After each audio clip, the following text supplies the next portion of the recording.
Hey folks, I'm Sarah and I'm on the 2025 jury for what I think is the best book prize for literary fiction from small presses. It's called the Republic of Consciousness Prize, United States and Canada, and it is dedicated to literary fiction from small presses in North America.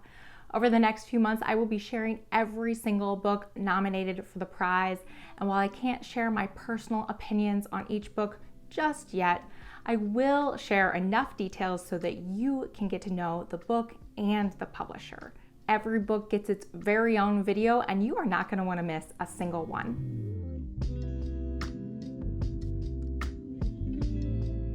Next up is book number 35, All That Dies in April by Mariana Travacio, translated by Will Morningstar and Samantha Schnee, and published by World Editions. This short novel follows one family who lives in the arid mountains above Argentina's Pampas region. A married couple, Lina and Relicario, struggle to survive as their homeland becomes increasingly dry. Water becomes nearly impossible to find. And they argue constantly about whether to stay or whether to leave to find somewhere better to live. Lina is on the side of leaving. She wants to go try and track down their son who left ages ago, years, I think it's like 12 or 15 years before their son left to go find work and water. And she wants to go track him down. She's desperate to leave. But Relicario desperately wants to stay. Their ancestors are buried there and he doesn't want to leave them behind. So eventually Lina makes the decision to leave and Relicario makes the decision to stay. And Lina goes to search for both the sea and their son.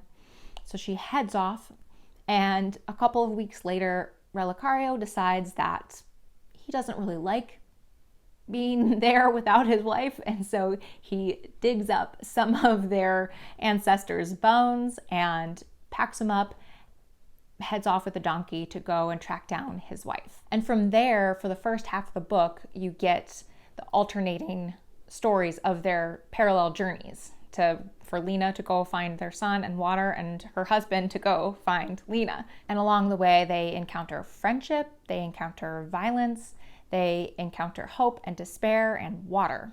Lots and lots of water. And Mariana Travacio is a widely acclaimed author. She is a former forensic psychologist and psychology professor.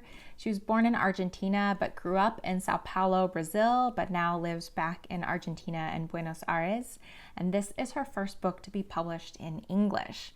World Editions is a publisher that, as they say, promotes voices from around the globe by publishing books from many different countries and languages into English translation.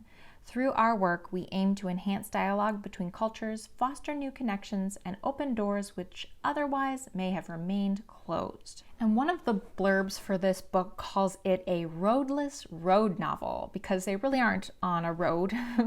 They are walking through wilderness, but it does feel like a road novel because they're on this journey.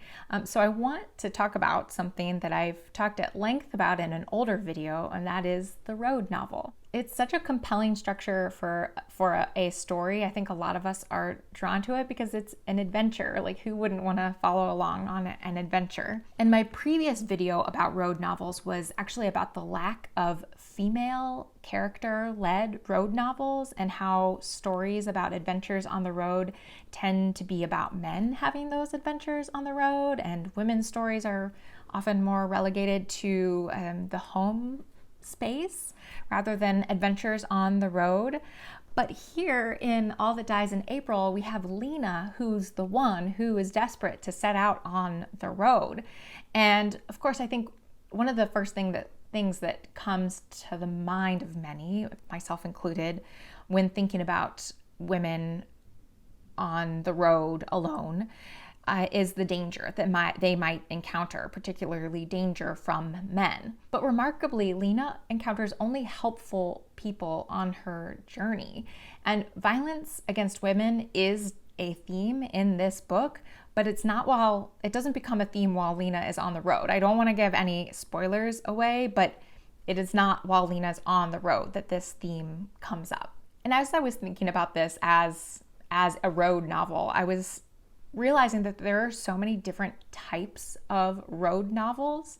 You have road novels where I feel like this is maybe the standard go-to, what people think about when they think about road novels, in particular one very famous road novel, where the journey is more about growing up or coming of age or finding yourself rather than being a story about the destination itself. It's more about the inner journey, and specifically the inner journey of coming of age. There are also other kinds of road novels. So the road novel that's in the video I did previously that I mentioned earlier is about a novella called Sister Golden Calf. And that novel is really about grief and about how loss can set you adrift on a road that seems endless, but hopefully leads eventually towards healing, even if that route seems circuitous. This road novel is much more fable-like than I feel like those other two examples are. Much more fable-like. It's very much a road novel about reaching a promised land,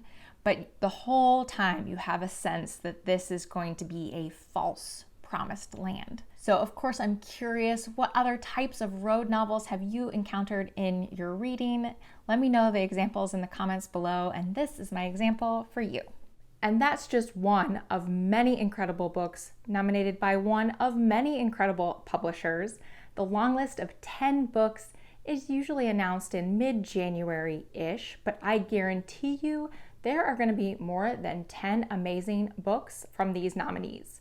So if you love offbeat, under-the-radar literary fiction, you are going to want to follow along. Click above or below for the next nominated book. If I've filmed it, it'll be available there. If not, stay tuned for just a little while longer. And in the meantime, you can click the playlist below that will contain all of the nominated books that I've shared so far. Again, my name is Sarah. Thank you so much for joining me here. I'll talk to you next time. Bye.